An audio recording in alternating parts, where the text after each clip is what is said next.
Hey folks, John Canode here from Ormond Beach, Florida.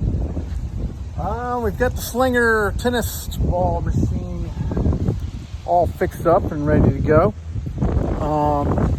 Past videos I've shown that the control board was bad and that I bought a couple of rheostat motor controls, both one for the Slinger wheel and then one for the rotator that drops the balls inside of the Slinger.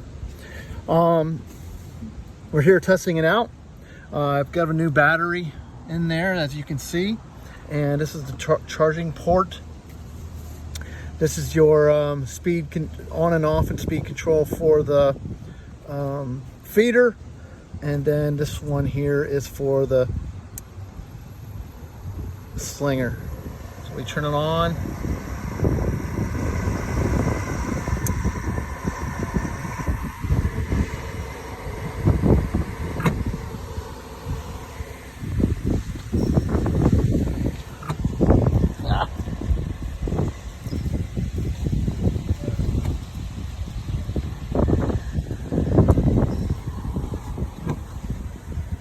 Look at that.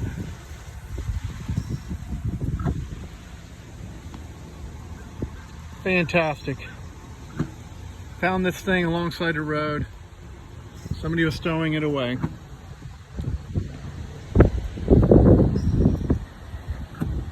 So now I'm going to try and sell it on Facebook Marketplace.